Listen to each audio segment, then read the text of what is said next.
ಕರ್ನಾಟಕ ರಾಜ್ಯದ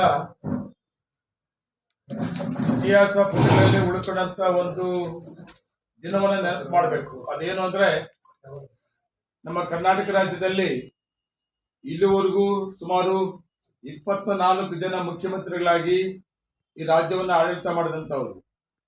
ಆ 24 ಜನದಲ್ಲಿ ಅತಿ ಹೆಚ್ಚಿನ ಈ ಕರ್ನಾಟಕ ರಾಜ್ಯದ ಆಡಳಿತವನ್ನ ನಡೆಸಿದಂತವರು ದೇವರಾಜ ಅರಸು ಅಂತಿತ್ತು.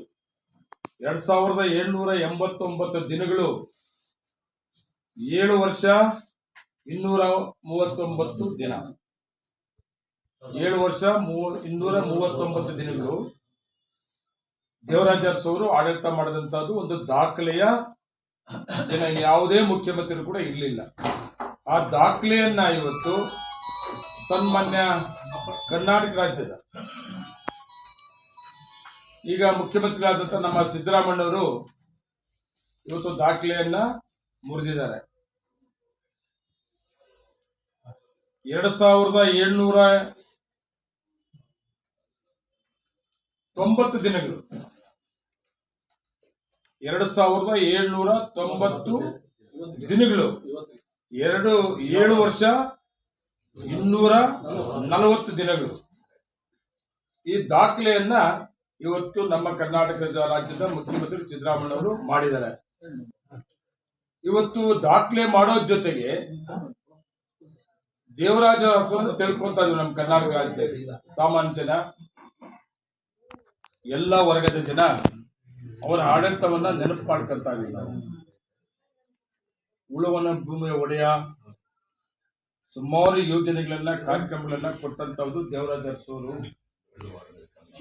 ಮತ್ತೆ ಹಿಂದುಳಿದ ವರ್ಗದ ಒಂದು ಕಮಿಷನ್ ಪ್ರಾರಂಭ ಮಾಡಿದ್ರು ಕೂಡ ಆಯೋಗ, ಮತ್ತೆ ಸಾಮಾನ್ಯ ಜನ ಪರವಾಗಿ ಕೊಟ್ಟಂತ ಕಾರ್ಯಕ್ರಮಗಳು.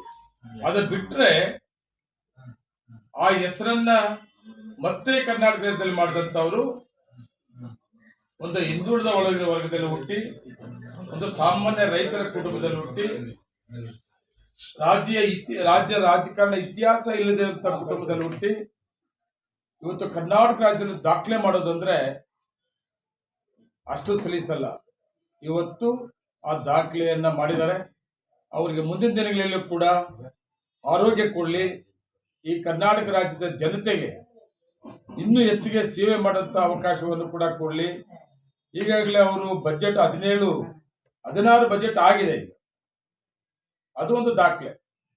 17ನೇ ಬಜೆಟ್ ಕೂಡ ಈಗ ಆಗ್ತದೆ. ಕರ್ನಾಟಕ ರಾಜ್ಯದಲ್ಲಿ ಯಾವುದೇ ಮುಖ್ಯಮಂತ್ರಿ ಆಗಿರ್ಬೋದು, ಯಾವುದೇ ಫೈನಾನ್ಸ್ ಮಂತ್ರಿ ಆಗಿರ್ಬೋದು, ಇಷ್ಟು ಬಜೆಟ್ಗಳನ್ನ ಮಾಡಿದ ಸಹಿತ ಇರಲಿಲ್ಲ.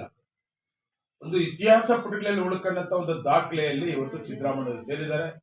ಅವರಿಗೆ ನಾನು ವೈಯಕ್ತಿಕವಾಗಿ ಅವರಿಗೆ ಆರೋಗ್ಯವನ್ನು ಬಯಸೋ ಜೊತೆಗೆ ಇನ್ನೂ ನಮ್ಮ ರಾಜ್ಯದ ಜನತೆಯ ಸೇವೆ ಮಾಡುವಂತ ಅವಕಾಶ ಸನ್ಮಾನ್ಯ ಸಿದ್ದರಾಮಯ್ಯವರಿಗೆ ಇರಲಿ ಅನ್ನೋದನ್ನ ನಾನು ಹಾರೈಸ್ತಾ ಇದ್ದೀನಿ. ಕರ್ನಾಟಕ ರಾಜ್ಯದಲ್ಲಿ ಕಾಂಗ್ರೆಸ್ ಸರ್ಕಾರ ಬರಬೇಕಾದ್ರೆ ಸಿದ್ದರಾಮಯ್ಯವರು, ಡಿ.ಕೆ. ಶಿವಕುಮಾರ್ ಅವರು ಬೇಕಾದಷ್ಟು ಅವರು ಶ್ರಮ ಇದೆ. ಅದ್ರ ಜೊತೆಗೆ ಮಲ್ಲಿಕಾರ್ಜುನ ಖರ್ಗೆ ಅವರು, ಇನ್ನೂ ಸುಮಾರು ಜನ ನಾಯಕರು ಕೂಡ ಶ್ರಮ ಇದೆ. ಆದ್ರೆ ನಮ್ಮ ಕಾಂಗ್ರೆಸ್ ಅಲ್ಲಿ ಹೈಕಮಾಂಡ್ ಅಂತಿದೆ. ಹೈಕಮಾಂಡ್ ತೀರ್ಮಾನಕ್ಕೆ ನಾವೆಲ್ಲ ಬದ್ಧವಾಗಿರಬೇಕಾಗ್ತದೆ. ಯಾವುದೇ ಕಾರಣಕ್ಕೂ ನಾವು ಹೈಕಮಾಂಡ್ ತೀರ್ಮಾನಕ್ಕೆ ವಿರುದ್ಧವಾಗಿ ನಾವೇನು ಸ್ಟೇಟ್ಮೆಂಟ್ ಕೊಡೋದ ಇಲ್ಲ. ಈಗ ನಮ್ಮ ಮುಖ್ಯಮಂತ್ರಿ ಸಿದ್ದರಾಮಯ್ಯ ಅವರು ಇದ್ದಾರೆ, ಒಳ್ಳೆ ಕೆಲಸ ಮಾಡ್ತಾ ಇದ್ದಾರೆ. ಈಗ 2ನೇ ಅವಧಿಗೆ ಮುಖ್ಯಮಂತ್ರಿ ಆದ್ಮೇಲೆ ಒಂದು ದಾಖಲೆ 5 ಗ್ಯಾರಂಟಿಗಳನ್ನ ಸಾಮಾನ್ಯ ಜನ ಬಡವರು ಕೊಟ್ಟಿದ್ದು ಕೂಡ ನಾವು ನೆನಪು ಮಾಡ್ಕೊಳ್ಬೇಕಾಗ್ತದೆ. 5 ಗ್ಯಾರಂಟಿ ಸುಮಾರು ಒಂದು ವರ್ಷಕ್ಕೆ 60,000 ಕೋಟಿಗೆ ಕಮಿಷನ್ ಇಲ್ಲ, ದಲ್ಲಾಳಿಗಳಿಲ್ಲ, ಮಧ್ಯವರ್ತಿಗಳಿದ್ರೆ ನೇರವಾಗಿ ಅದು ಅನ್ನಭಾಗ್ಯ ಇರ್ಬೋದು, ಗೃಹ ಜ್ಯೋತಿ ಇರ್ಬೋದು, ಗೃಹಲಕ್ಷ್ಮಿ ಇರ್ಬೋದು, ಶಕ್ತಿ ಇರ್ಬೋದು, ಯುವನಿಧಿ ಇರ್ಬೋದು. ಈ 5 ಕಾರ್ಯಕ್ರಮ ಬಿಜೆಪಿ ಟೀಕೆ ಮಾಡ್ತಾರಲ್ಲ, ಇವತ್ತು ಸಾಮಾನ್ಯ ಜನ ಟೀಕೆ ಮಾಡಲ್ಲ. ಸಾಮಾನ್ಯ ಜನ ಖುಷಿ ಪಡಂತ ಕಾರ್ಯಕ್ರಮ ಸನ್ಮಾನ್ಯ ಸಿದ್ದರಾಮಯ್ಯ ಕೊಟ್ಟಿದ್ದಾರೆ. ಇನ್ನೂ 2.5 ವರ್ಷ ಇದೆ. ಇನ್ನೂ 2.5 ವರ್ಷ ರಾಜ್ಯದ ಅಭಿವೃದ್ಧಿಗೆ, ಡೆವಲಪ್ಮೆಂಟ್ಸ್ಗೆ ಶಕ್ತಿ ಕೂಡ ಕೊಡ್ಲಿ ಅಂತ ಹಾರೈಸ್ತೀವಿ.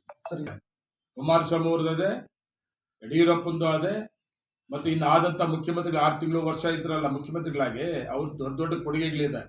ಕೊಡುಗೆಗಳಿಲ್ದೇನೆ ದಾಖಲೆ ರೆಕಾರ್ಡ್ ಮಾಡಿದ್ರ? ಹೆಸರಿಲ್ಲದ ದಾಖಲೆ ರೆಕಾರ್ಡ್ ಮಾಡಕ್ಕಾಗ್ತದ?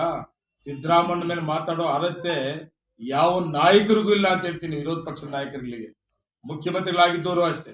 ಮುಖ್ಯಮಂತ್ರಿಗಳು ಎಲ್ಲಿಂದ ಆದ್ರು ಬಿಜೆಪಿ ಅವ್ರು ಹೆಂಗಾದ್ರು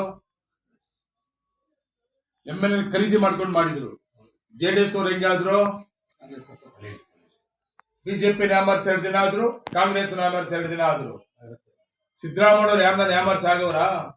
ಸಿದ್ದರಾಮಯ್ಯ ನಾಯಕತ್ವನ, DK ಶಿವಕುಮಾರ್ ಅವರ ನಾಯಕತ್ವನ, ಅವ್ರ ನಾಯಕತ್ವ ಬೇಕು ಅಂತೇಳಿ ರಾಜ್ಯದ ಜನತೆ ಮೆಜಾರಿಟಿ ಸರ್ಕಾರ ಕೊಟ್ಟಿದ್ದರಿಂದ ಇವತ್ತು ದಾಖಲೆಯ ಒಂದು ಸರ್ಕಾರ ನಡೀತಾ ಇದೆ. ವಿರೋಧ ಪಕ್ಷದವ್ರು ಟೀಕೆ ಮಾಡೋದಕ್ಕೆ ಅವ್ರಿಗೇನು ಬೇರೆ ಇಲ್ಲ, ಅದಕ್ಕೆ ಟೀಕೆ ಮಾಡ್ತಾರೆ ಅಷ್ಟೇ.